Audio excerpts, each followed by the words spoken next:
Hello, everyone. As you can see, I pulled up the panel first. Everybody's joining us together because there is so much to talk about this week on Truth Talk. This world, and especially America, has reached a new position, not a good one. We thought chaos and being out of control was something COVID happened. Well, now we're doing it to ourselves from within our own country. So, Bill, Brandy, it's great to have you guys back. We're going to get right into talking about the infiltration, the attack on the Capitol, the attack on freedom of speech, the awareness and the bigger scale of the racial issues that was brought back up because of the reaction. So we got a lot to talk about. The impeachment with Trump, you name it, we're going to talk about it. And the first thing before I want to say anything about all that is you are welcome to chat with us. If you're listening online, chat. We'll put your comments up there if they are appropriate. And we would love to have you help guide our conversation. So as Christians, I've had a couple of people, Bill and Brandy, over the last week or so, since we did the special report, Brandy, on last Tuesday, Wednesday, say, well, how are we getting involved with politics? Why would I put myself out there? Why are you two putting yourself out there talking about politics? And, we can be seen as one-sided, Republican or Democratic, and do we want people to see us that way?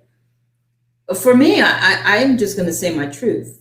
I'm going to say what I believe, what I based on research, what I know, whether it's from a mainstream media source or it's from an unknown media source. If it's got factual evidence, I'm going to present that.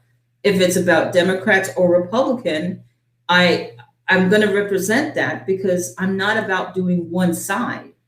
Do I have an opinion? Yes, I do.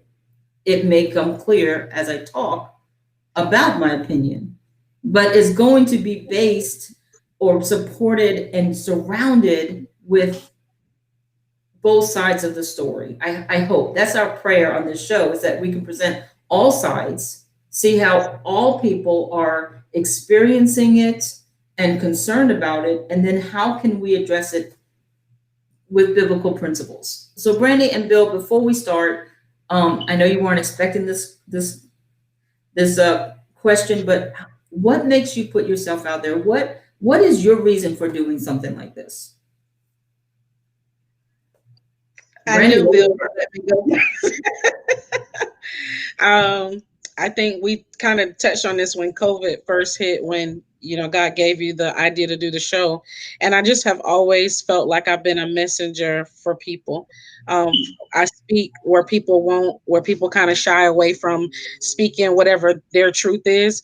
I've been sent to be the voice for people who can't speak or won't speak. Well, with my situation, like I usually pay a lot of attention to what's going on in the world, not just in the United States, but politically and historically. It's a passion. It's not like I feel like I'm making any differences or anything, but it's a passion to pay attention to what's going on. And so often my mind's working on things historical, political, and of course my military and all that kind of stuff. Anyway, so what's going on in the big pictures affects my mind. However, I also don't come to, at least in my older ages, I don't come to the table thinking I know what I'm talking about. But I also don't come to the table thinking too many people do. So I want to keep searching as opposed to coming to something from a conclusion viewpoint. And the reason I say that is because I'm anybody listening knows that I'm somewhat of a conservative guy, okay? But I don't agree with people who just because they have conservative written before them. And I have a relative who is somewhat liberal. I say that because he's not somewhat. But it doesn't matter to him what his side does. It's right. He may have last week said, I don't agree with this behavior. And then his side does it. And then he goes, that's right. This is why. And I'm like, everything goes through the prism of his political liberal views. I don't do that. And I don't want to do that. And I hope if I ever am doing it, I hope people call me out on it, because it isn't about it. Because humans are fallible. Humans, not liberal humans and conservative humans, not black humans or white humans or tall humans or short humans. Humans mess everything up in the world. We just do. I do it too. So do you. And that's what I try and bring to the discussion is like, look, I don't like what's going on right now at all.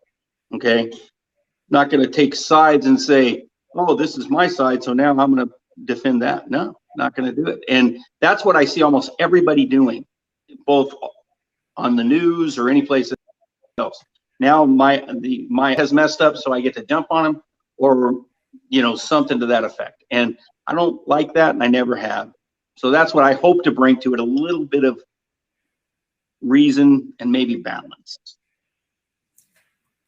There you go.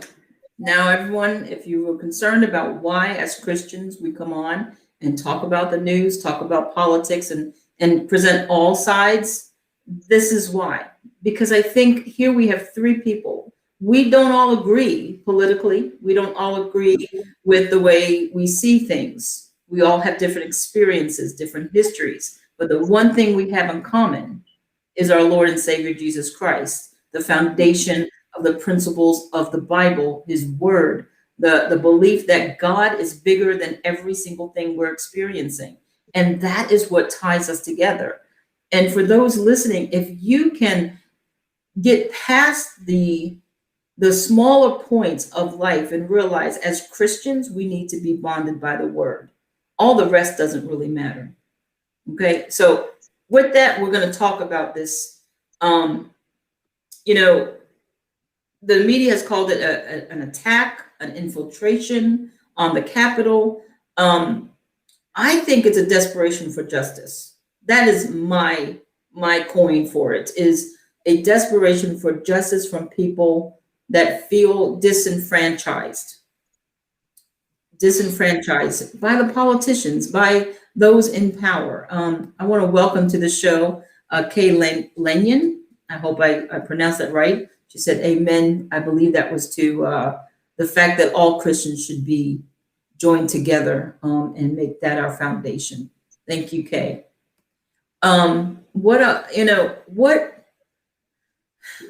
As much as we saw the breakup of the citizens of America coming against the powers of the government, we also see the resilience of those in power, not willing to budge, not willing to yield, not willing to even acknowledge that maybe people have a build up that made this explode. Do you think, Bill O'Brandy, that the government is responsible whatsoever? I'm not talking about Trump. We'll talk about President Trump in a little bit, but just the government as a whole, whether it's because of the election process or the restrictions on COVID, the racial tensions that have been going on over the year. Do you think it's really more about the desperation for justice, or was it just about Trump not being elected? Well, I personally think that, for me, it was a bad idea no matter who did that. And when we were a few months ago, when we were talking about Seattle and we were talking about Portland, I had the same thing. I said, I don't know what you're trying to get done. And you can look back and say, I said those exact things. What you're doing isn't going to get you what you want. It's going to get people against you. And even if somebody was on the fence. And so it is a desperation. There's no doubt to people, because I know a lot of people who do not believe that this was on the up and up election. I don't know, because I wasn't involved. Okay. I understand the questions. I read both sides of everything. And I get the questions. I do. I totally go, things that make you go, I'm old. Right. And the song, things that make you go, I do it all the time. And them shutting it down at midnight and counting later, and then the guy that was winning all loses in every state he was winning in. Look, I get why you have a problem with this. However, if it was me talking to people, I'd say, I understand you're frustrated, but what do you want out of it? I do that all the time as a cop, by the way. I'm talking to people.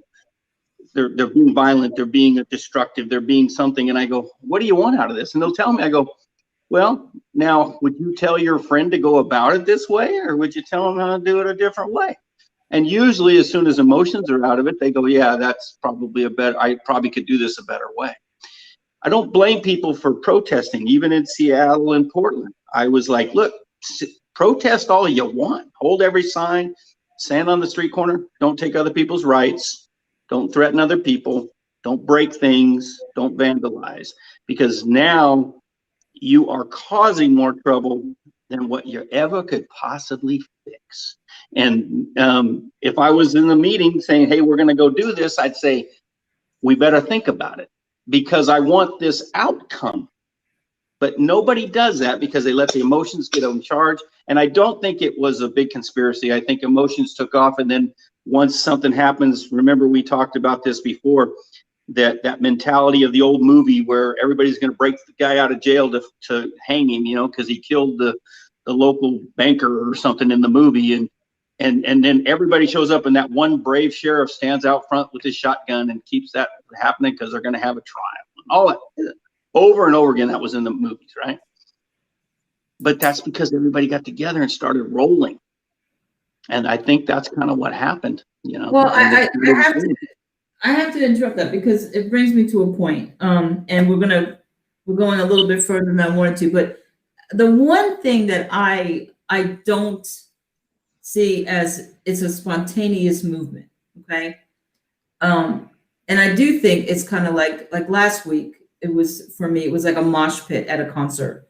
You have people sitting there enjoying the concert. It takes one person up in front to push another person before the mob just pushes around. And before you know it, you have this big mosh pit and everybody's going crazy.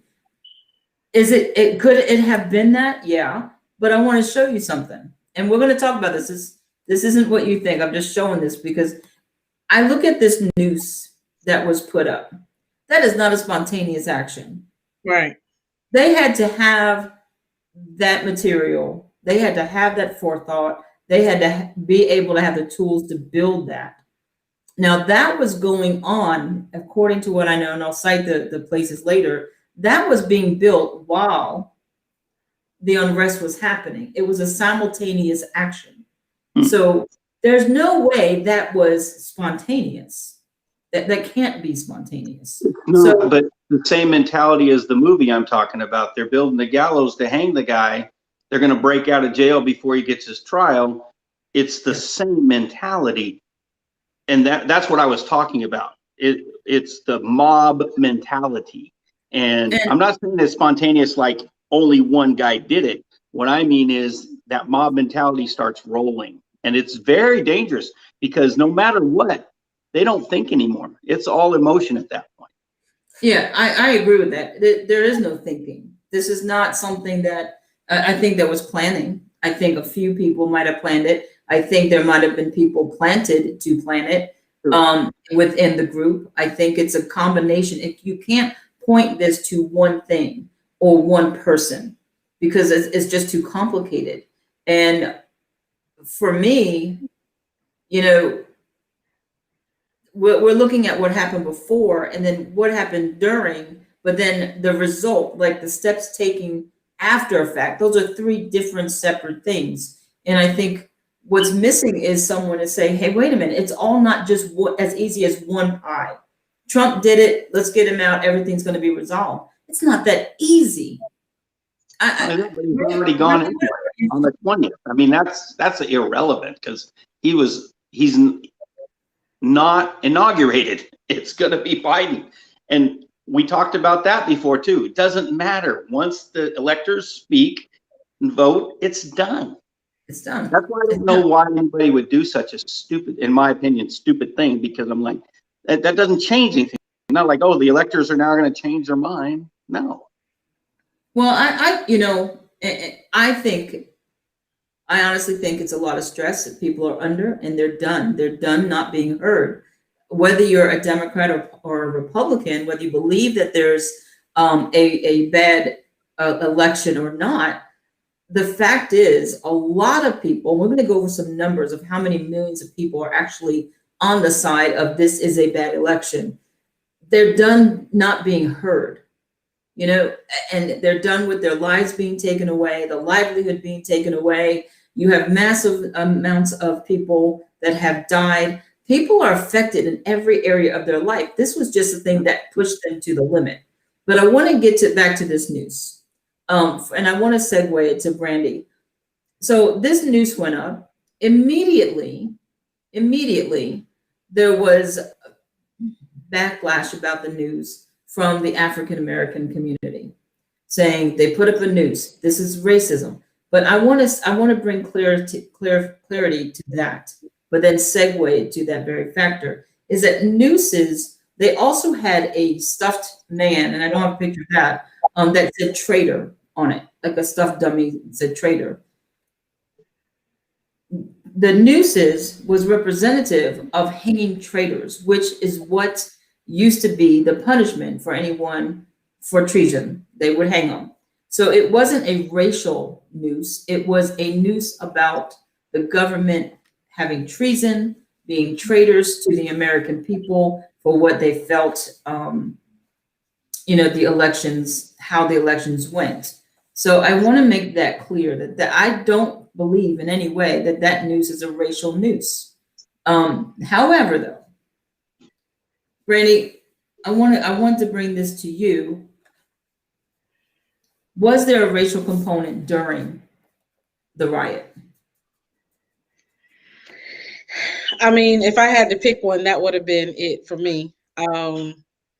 However, I think if they could have picked something else, there's all kind of other things that they could have used to as representative of we're sick of this. And I think we'll never understand the depth of hate in someone's heart. However, I just feel like that added fuel to the fire. If this was just about Trump, just about Biden, just about not being heard or equal rights, or the stimulus not being enough, why was that even necessary to bring in? That would be my I'm question. going to agree So with you, Brent. I don't know. Once again, nobody invited me to this thing, and I'm glad, by the way, that I wasn't there. I said the same thing, Bill. I was like, why would I'm you get really invited? happy about this, that I was nowhere near Washington, D.C. And I am on vacation, but I was in Tennessee at the time, and now I'm in North Carolina. Never got north of the Mason-Dixon line. I'm happy. But at the same time, had I been there, honestly, seriously, on a serious note, in any way, if I'd had a speaking position in any of that, I said, you can't do this. Not because I don't agree that there's something wrong here. I may feel that way too. What do I want to get out of this situation? And I'm going to bring it to law enforcement. And people don't understand this. And I know why I didn't before I was a cop. You arrest somebody for child molestation, there's nobody on that guy's side. There's nobody. You can't get any consensus that people go, oh, well, he's a pretty good guy, but he messed up this once. No, everybody wants to do away with the guy. Everybody. I never met anybody who didn't, okay? And we have to interview him and get a confession. And when we do that, we don't do it like a movie or, what's that one, sexual violent predator one, the Law and Order. And the one guy who's always hitting people and yelling at people and screaming at people to confess. We don't do any of that stuff. What you do is you talk nice to people because you want an ultimate outcome, which is his confession. You downplay it. Now that's terrible. It sounds terrible. It does sound terrible, but that's what real investigators do. You're looking for the outcome, which is you want to nail this thing down in a court of law so he doesn't do that to anybody else again. right. Okay. Well, if I get mad, mean, angry, put up a noose saying I'm going to hang you or any of that stuff, all he's going to do is ask for a lawyer, and he's not going to confess to anything. If I talk nicey nice, I know that sounds, weird to say that, but if I talk nice to a guy who just did a heinous thing, there's a possibility he's going to tell me why, which is going to get him in prison. And what's the ultimate goal? Is it to get him convicted of crime? Yes. So I have to go and do things that are uncomfortable for me in order to elicit that response. Mm. Same thing here. If I was talking to that group, they say, let's go do this. I'd say, no, don't do that, because you're going to get the opposite of what you want. But we want this. I think You're going to get the opposite. I don't And think it's not the that's all. opposite though, Bill, because they didn't expect the government to do anything on their behalf. That's the point of this is, and I'm going to be devil's advocate here against you and Brandon. Right. But the point is that it was a controlled chaos because they didn't feel like the government was going to do. They didn't have the outcome. Let's do this the right way. To these people, they tried over the course of a year to do it the right way. Their President Trump, tried to do it the right way legally, and everything was shut down. So this is their explosion of, this is my voice. I'm just going to destroy your peace. I'm going to interrupt the process. I want to be heard once and for all. I don't think they had any more than that as an end game. I think I'm going to agree with you, and I have to go, so I'm going to cut Brandy out. I want to hear Brandy, but I got to go because it is my birthday, and I'm leaving with my family, and we're going to go have a very good time. And you know what? We're not going to try and storm any building at all. on the screen, happy birthday, Bill. Have a great birthday. We are blessings. So go have fun with your family, and we will talk to you next week. Be safe getting. Yes, thank you. And once again, I just want everybody assured, no buildings are going to be stormed by the Kaufman clan. No, you are families going to have fun. I actually wish people did that. I'm not kidding. I joke all the time, but I'm not kidding. I wish people would take their life and other people's lives into account and say, why don't we have a good day? I don't want you to be miserable. Because you meet my family today, I hope your life is better. Because I meet your family, I hope my life is better. We're not going to do it. I understand that. I'm a soldier and a cop, but I wish we stinking would do it. So, okay. Well, Bill, Joe Buckland, listening, says happy birthday. Thank you very much, Jill. Thank you. Okay. Bye-bye, everybody. Bye. All right. Brandy, so we're going to continue in this theme that I have of, and just briefly, because there's so much other stuff that we need to talk about. And you and I did talk about this last week on the special report. But, to me, the racist issues came up during the riot when they did not use any force against these protesters. And I don't understand that. Like, that still really puzzles me. And then you have a picture like this. I'll show our viewers. This is, protesters leaving after they rioted, after they destroyed, after they stole property. This is officers holding the door open for them. Now, not only holding the door open for them, Brandy, I want to read, and this comes from the New York Post article on January 7th. But it says here that the police officers were seen politely holding the door for the protesters to walk out of the building after they caused mayhem. Now, could you imagine rioting a building with government officials stealing property, and then the officer, thank you, have a nice day? Could you imagine that happening as any person of color? Not only that, though, here's some comments as the people were going past the officers holding the door. There wasn't just one, there was actually a couple of officers doing this. One woman shouted, "We made it, woohoo!" Another one said, "We'll be back. Next time it won't be peaceful." That's a threat. A threat. And then another one said, "Yes, we stopped the vote." So here are people who not only ran into it, not only destroyed property, stole property, listen, our government officials, I don't care who they are, they don't deserve to be pictured like this, made them cower down in fear. Yeah. These are people that swore to protect our way in America. They are our congressmen, congresswomen, you know, and they are in that condition, and officers are saying, thank you, have a nice day, and they are able to leave. Now, I understand as of today, around 1:30ish, there was a report that I listened to on the news that 2 police officers were being investigated for aiding and abetting the protesters. So I don't know if they are ones that held the door open or not, that didn't elaborate what they were being investigated for. But, you know, there is a lot of uproar, and it's not getting a lot of media attention in the African American community. And Bill said it, you know, he said, I have the same thoughts about the Portland and Seattle riots as I do this one. Isn't that the only correct statement to say? Shouldn't the response been the same? Exactly the same.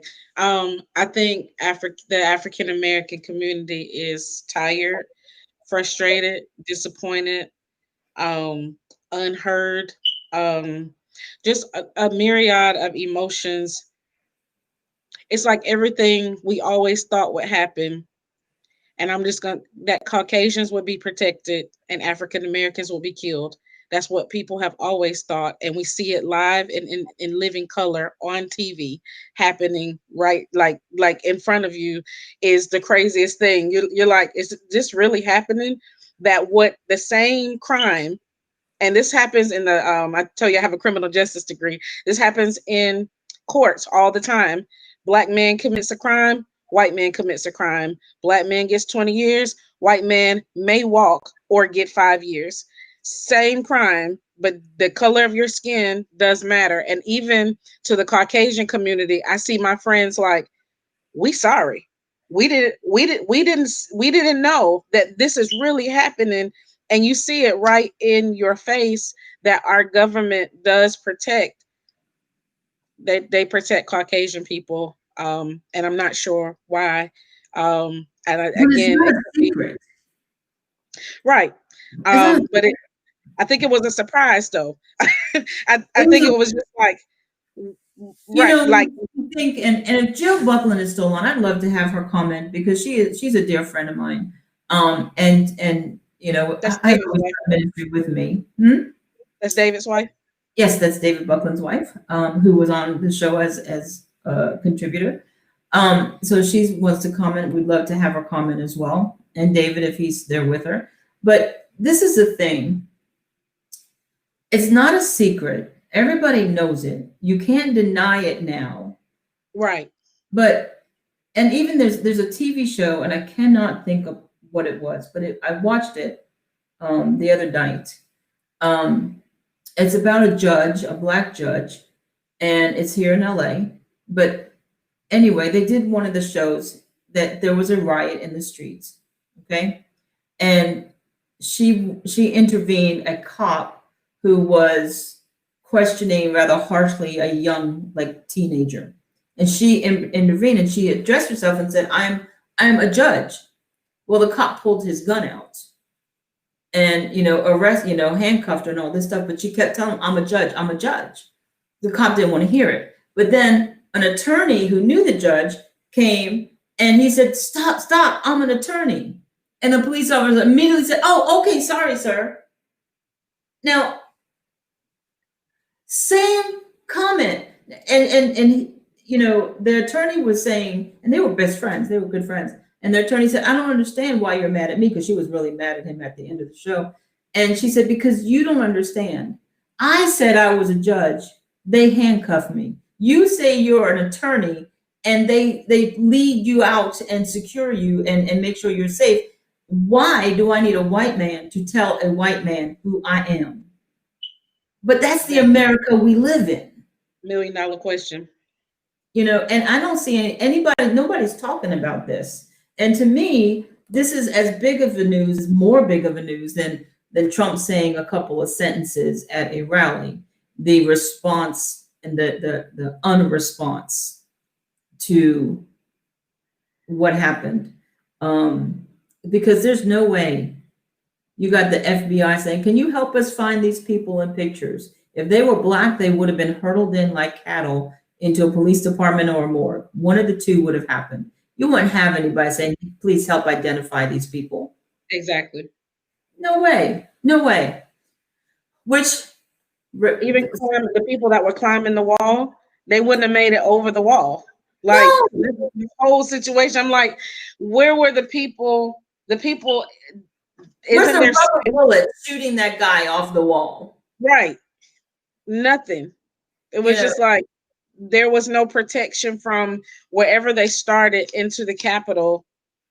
Here, By the I'll show time you they were storming the Capitol, there was no protection for anybody. right I mean, here. it's like that's Is it. where it went wrong to me. They should have fired guns in the air. They should have Right. did tear gas to these frontline protesters that were pushing their way. They should have stopped it here. And they just didn't do it. They didn't do it. You know, and maybe it's just bias of, you know, maybe the police officers weren't afraid of a bunch of white people because what are they going to do? But if there are a lot of Black people, they'd be like, oh no, these guys are going to kill us. Yeah. Maybe that's a bias too, you know? So it's just sad. I would like to see more of the government officials say something about that and call that to attention to say why they just didn't act. Why did they allow them to just go in? Like they were allowed to do this. No one's going to tell me that. Now, whether it's because it was a setup for Trump or whether it was because there was insiders helping them, I don't really know, but this was a permitted act of violence. Has anyone been interviewed yet who was on the front line? I would love to hear what happened. Yes. And do I have it? I had it for another show and I don't have it here today. But honestly, yes, there was a guy who who was holding the podium. Oh, okay. There was another guy who was standing with he looked like he had I forget, he had the horns and the sheep. Oh yeah, I remember that. Mm-hmm. He was interviewed at his house. He came out of his house and he was interviewed. These people are being interviewed. They're not even running from the law. They're like, here I am. Now, I will say that both of those people were arrested since the protest. No, I would like to hear from the front line of the security people. Oh no, nobody's talking.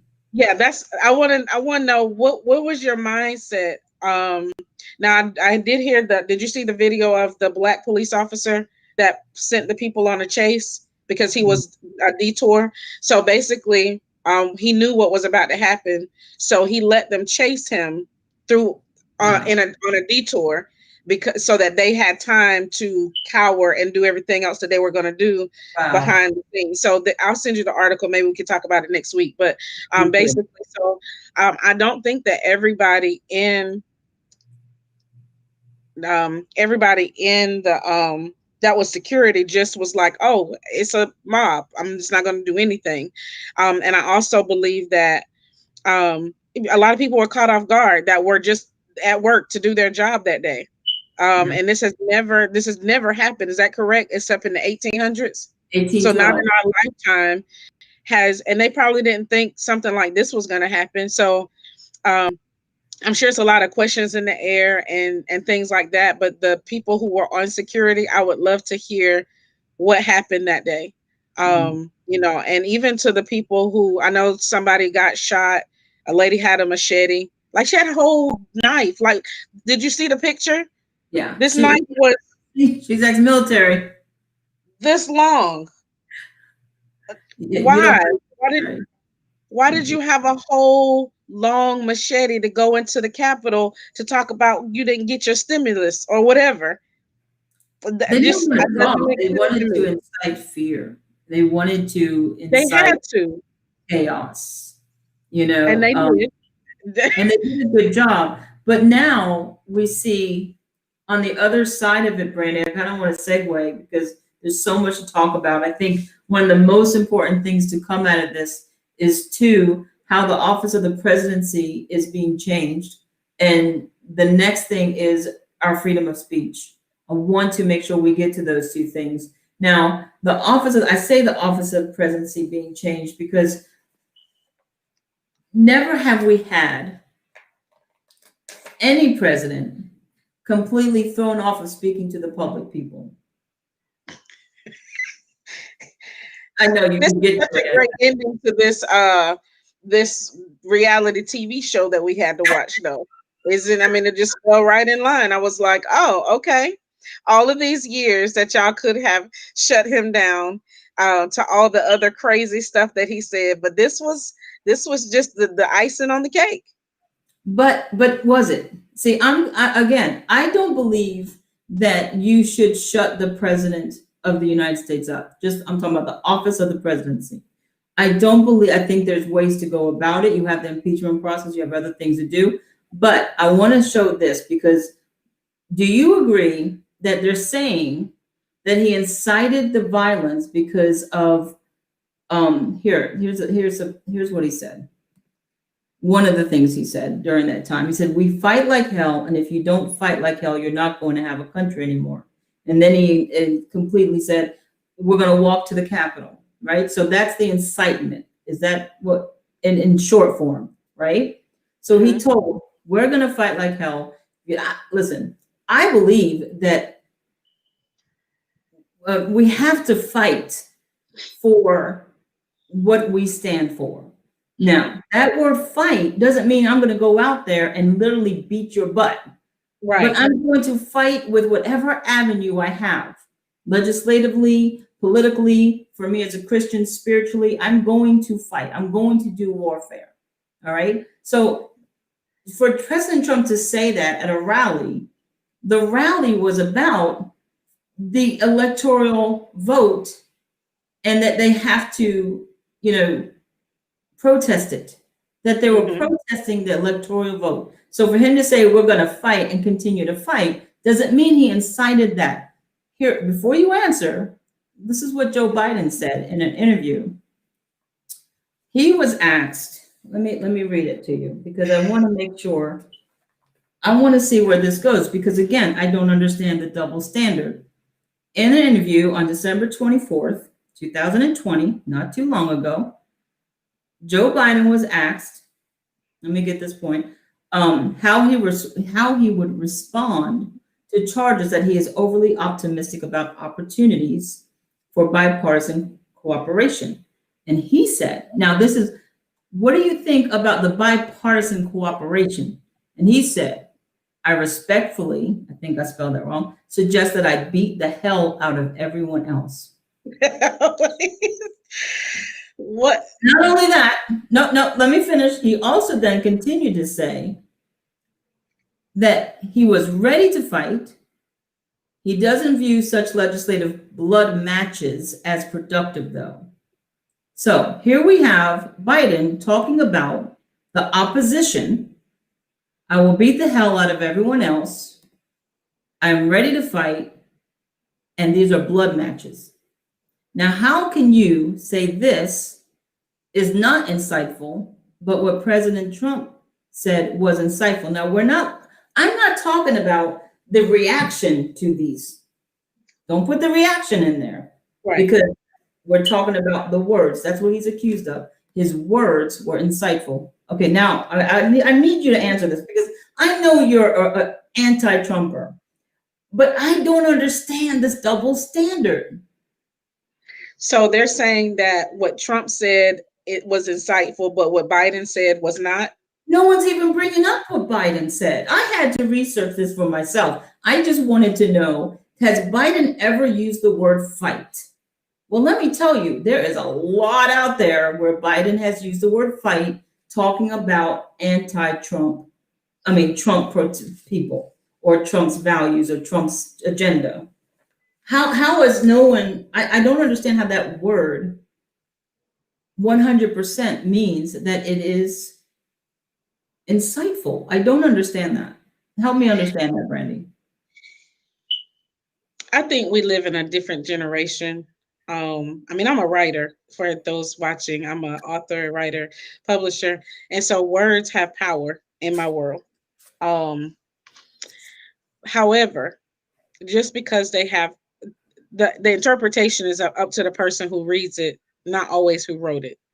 And so, but this generation is so sensitive to certain words that word, just even though we know, if I say, you know what, I'm going to fight this disease, I'm going to fight this crime, I'm going to fight, but if I say I'm going to fight a person, that of course would be totally different. But if I what did President Trump say? He's fighting a person. He said we need to he fight didn't.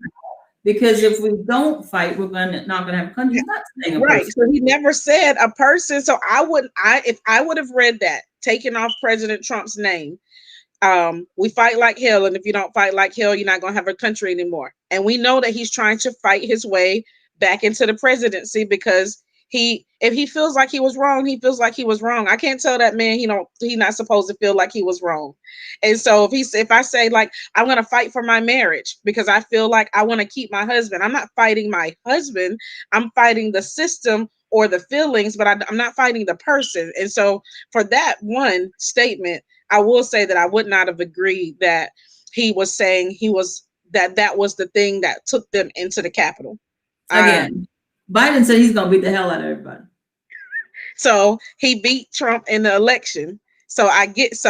Because beating means winning, right? Exactly. So Same concept. I Hold get on, it. we got a comment. We got a comment from Joe. We're gonna break up this contention between us. Here's Joe. Joe says, I agree that racism and equality is a massive problem. Having said that, as a Caucasian, I'm very tired of being lumped in with those people because I am conservative. Seeing the looting and the fires perpetrated by people in Portland and elsewhere hold on a minute. Let me move my cursor so I can read the rest of it. She says it goes, hold on a minute, goes unpunished is also disturbing. I'm glad the people who choose to invade the Capitol in such a violent way are being brought to justice. I just have a dream for justice for all, regardless of race, creed, or color. How do we make this happen? That is the question. You're right, Joel. That is the question. Because, something that we've talked about on this show is, and something I've had conversations with people privately, is this country wasn't built for equality. It wasn't created for equality of all man. So how do you redo a foundational concept? I have no idea that it's possible to be done. I really don't. But we just keep doing it by one, prayer, two, know who you're voting for. Like, vote your faith, vote who you believe is going to be the best impartial person. And vote for the laws to change, to cause injustice to be justified. That's the only way we have it, That's how we fight. That word will never be the same for me ever again. Ever again. So in saying that, I want to talk about the freedom of speech because Trump used the word fight at the rally and it led to an actual fight. There is so much collaborated effort to silence him, but not only him, all that believe that the election was not legitimized. I have a problem with that. And this is, the problem is, one, you have all of the collaboration between social media, between Amazon, Facebook, Instagram, you name it, where else, Twitter, all Apple, Google, they're all at the same time, no more Trump. Email servers, he can't even email. Like, is that really an equal or proper or correct thing to do to anyone because they said something and someone else acted? Brandy, if you say, Melanie, you know what, we need to fight for, listen, I've had an altercation with people, all right? And I might say, hey, y'all, we need to fight against this. Now, if I tell 5 people around me, we need to fight against this person's, you know, thing. If one of those people go and actually beat the person up for it, am I supposed to be canceled? Am I supposed to be wiped off the face of the earth? Nobody can hear me, see me, touch me, anything ever again because I said something and someone else took and ran with it. But that's what they did to not only the president, but to people who just believed that there was injustice. What do you say about that, Brandy? Do you think that collaborated effort is So equally justified? they canceled his accounts just for those 2 statements. Yes. See, I have a problem with that, because you might as well have to let him keep it now. I mean, he only got literally 2 more weeks to be the president, and then he's gonna be still talking junk somewhere else as now the former president.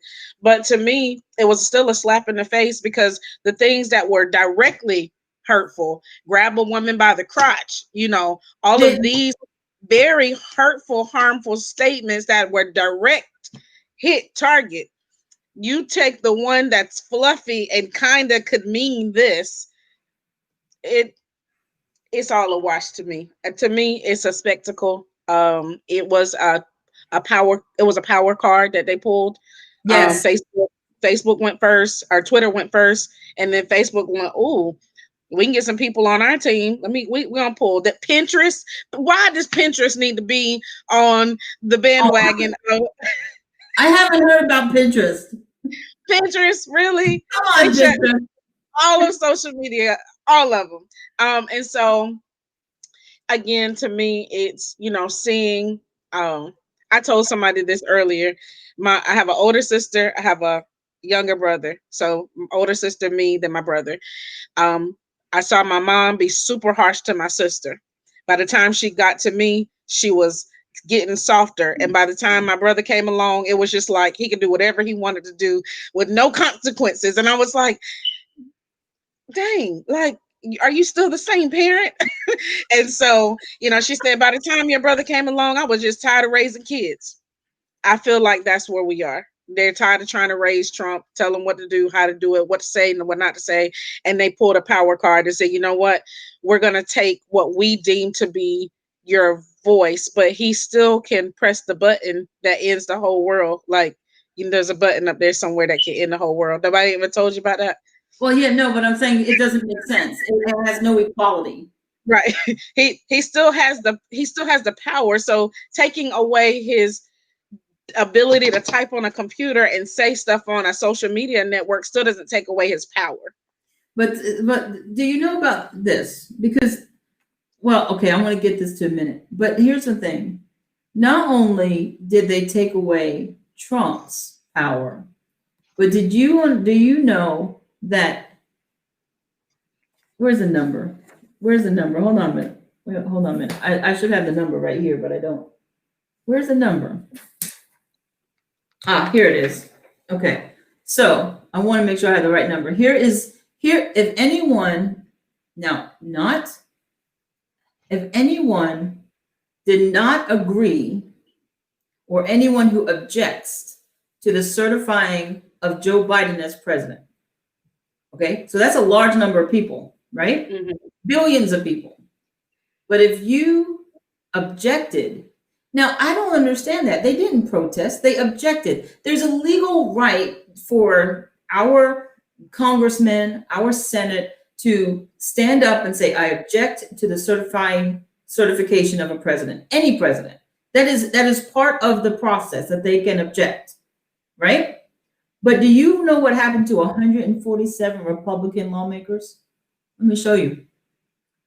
If you were found to object to certifying Joe Biden as president, which was 147, all of your funding was stopped. Oh, wow. No more campaign funds, no more funding to your causes, to your livelihood, to your position that you were voted in.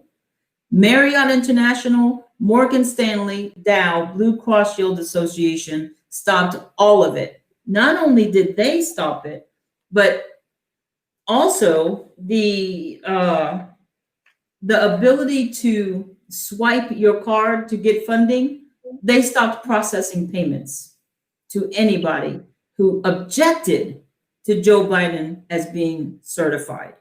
Now, I will say this about JP Morgan, Citibank, Microsoft, and Facebook. They stopped all funding to both sides, Democrat and Republican, until further notice. So there are some companies that are saying, hey, we're just not even going to play this game. We're not funding anybody anymore. But how do you, Randy, how does one president say one word, fight, let's go to the Capitol, let's fight for our country, which we have been saying in America. Listen, I'm ex-military. We took an oath to fight for our country. Right. But now they're using that for political gain to silence not only Trump, but all who disagree with the Democratic Party. How is that America? It's not. See, I know people like, and I will say like you, can be very happy about Trump being silenced.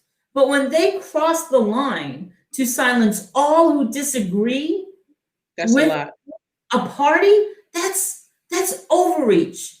And not just to silence them, but they took away all ability to fund. So if I voted any one of these 147 Republicans in to office to do my bidding for me as a citizen, guess what? They can't, because funding has stopped for them.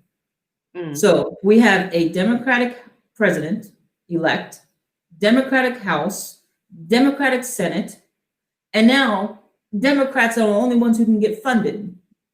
Tell me how this new presidency is going to work for the American people. I hope that them storming the Capitol wasn't a prelude to what's going to happen after the inauguration. Because I feel like if people can go to that length, they'll go to other lengths. And it showed other people, hey, this is all that's going to happen. They're going to take us in. They're going to do a little questioning, and we're going to go home. I think one of the guys is that actually still in jail, upset that he can't eat organic food. Crazy. So, but you're talking about 4 or 5 people are in jail, and there were thousands of people that went through there. So what is our country going to look like? I think it's going to be chaotic. I think it's going to be a lot of disappointment, hurt, anger, and violence until somebody says, okay, what is it that y'all want us to change? And we're willing to listen, because what's happening is I think we're talking, nobody's listening. And so I want to go back. I really want to stay on this, Brandy. You're trying to bring us to a conclusion. I'm not ready to conclude yet. Stop it, Brandy. So Bill says, Brandy, good point. No one says good point, Melanie. We have good points, Brandy. Good points, Bill. Everybody loves Bill and Brandy, but no one says anything positive about Melanie. I'll take the hit. Thank you, Joe, for liking Brandy's comments. We also have Jojo Jordan Ivesta, who says amen. I don't really know what he was saying, but I'm going to take that from me because it came up while I was talking. So thank you. Right. Thank you so much. But on a serious note, Brandy, like people are saying this is good, but this is not good. Our freedom of speech, they use this to bring a loss of freedom of speech. And if we don't say anything, if we just take the hit and rejoice about, well, because it's Trump. Yeah, but it's not just Trump. You want to know why? Because also this, and I want us down this, but stay with me, Brandy. I'll let you close the show up today, but you guys stay with me, Brandy. It's not just Trump. Okay, have you heard of the Parler site? Yes, I have heard about it. Okay, so Parler, I was not on it. I was invited to get on Parler, but I did not get on Parler. Probably just because of lack of time. I probably would have got on Parler. But Parler had 40,000 downloads. 40,000 downloads as of last month. It was the second most downloaded free app in Google and Apple. Now, does that not show that people wanted this platform? That the American people wanted this platform? Does it also not show that they wanted freedom to speak about what they were concerned with. I believe so. And back up to what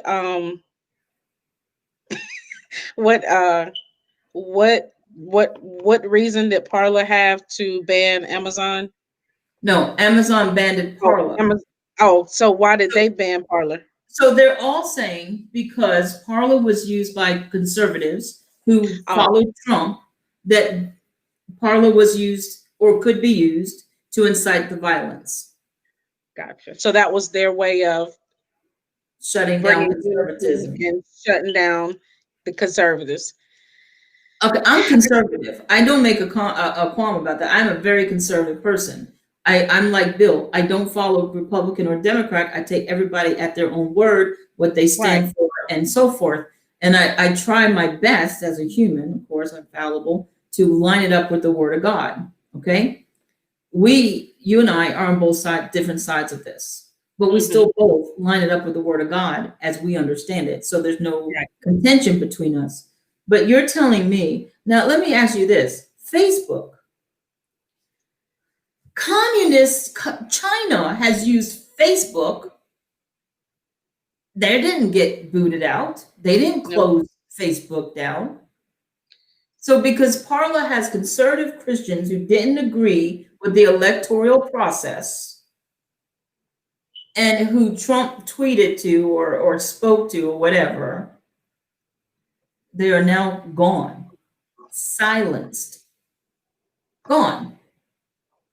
Not only that, it had 6 million users. 6 million users. So they robbed the freedom of speech for 6 million, according to Parler's numbers.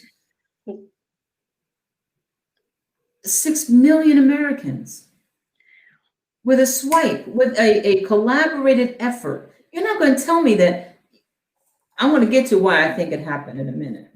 But you're not going to tell me that the Senate, the Congress, and all of these big tech companies, all of these banking systems, all of them just independently decided to shut down Republicans.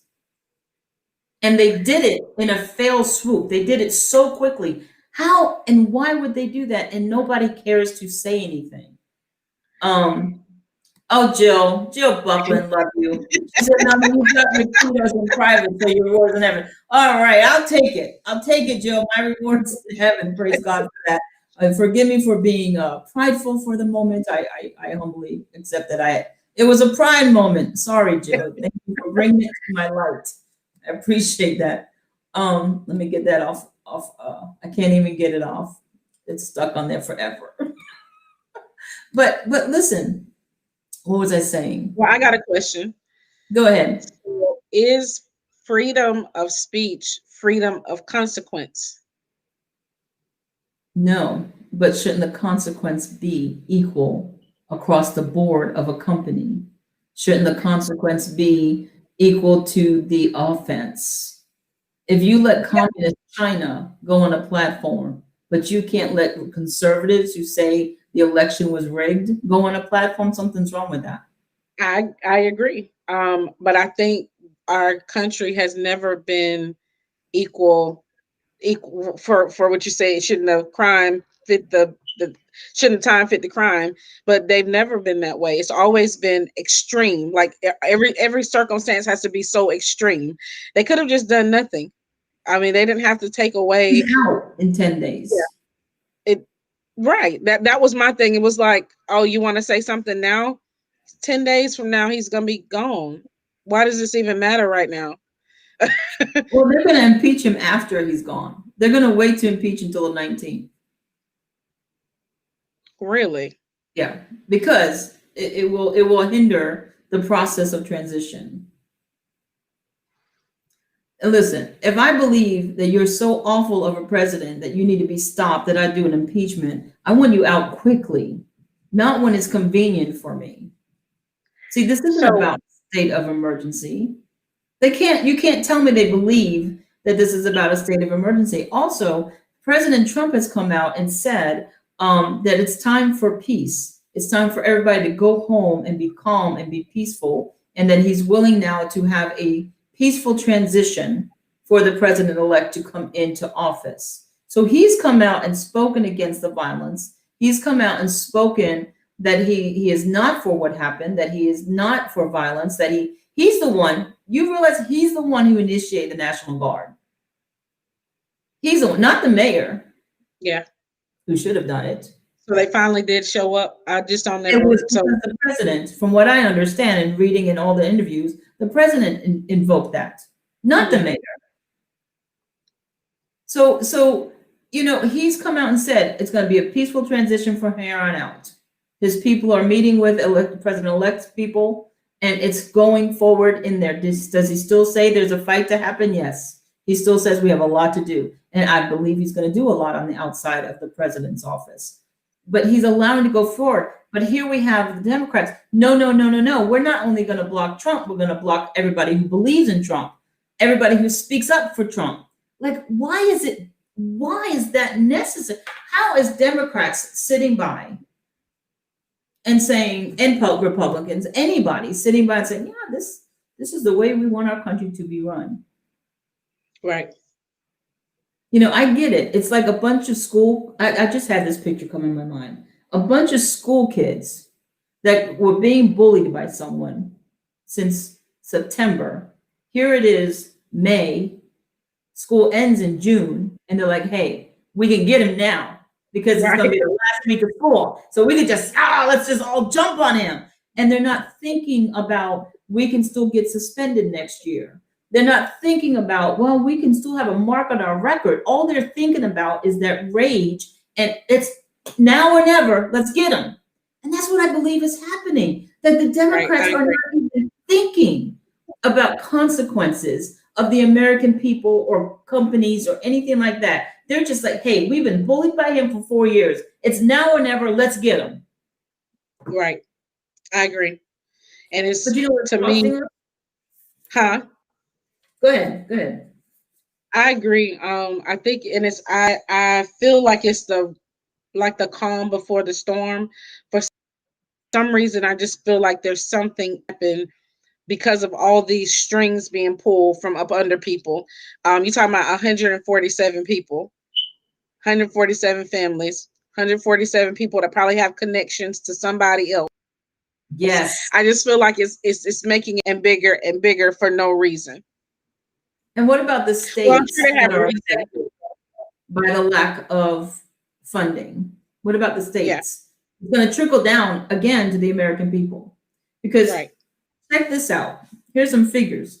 Because if you think American people, if you're listening and you think, oh, American people are for this, Brandy, I know you're for what happened, but you're already not. I know you're not for this. Jill says, yes, they also want to make sure that he can never run again. That's why they're impeaching him after he gets out. That's right, Jill. They want to make sure he can never run again. However, I did read an article saying even if he's impeached for the second time, but you got to impeach a man for 2 times in a row, then that is something else. Okay. So, but here it is. We're going to wrap up. Here is this. Facebook lost 34 billion in market shares. Twitter lost 5 billion. Apple and Amazon are also losing billions because people are not okay with this. They're leaving these sites. They're pulling their funds, just as all the people that we mentioned before can pull the funds from the Republicans. Guess what? People are pulling their funds from these companies, Facebook, Twitter, Apple, Amazon. And they need to be careful that this big blow up of I'm going to get the bully is going to have a lot of repercussion on the American people, period.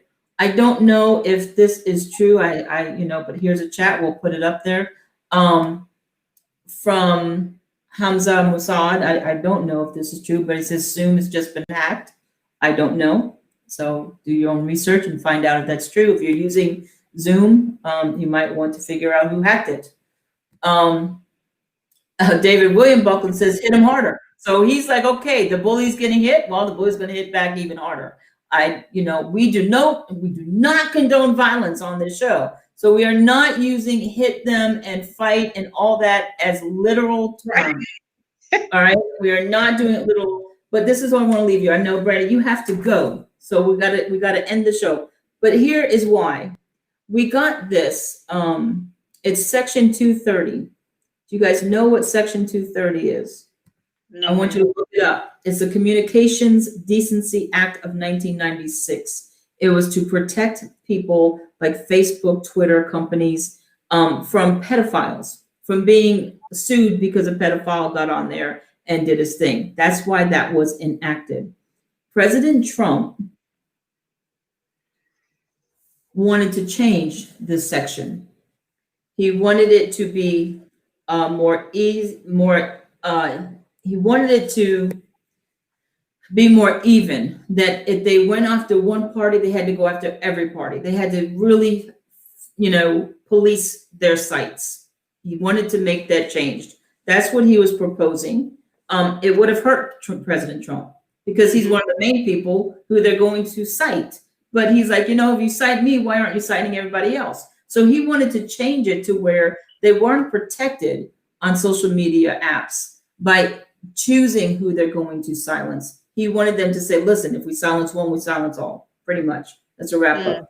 But do your homework. Check out section 230, because I think that has a big reason why they all got on the bandwagon to stop it, because things were about to change for these high-tech companies and for the government.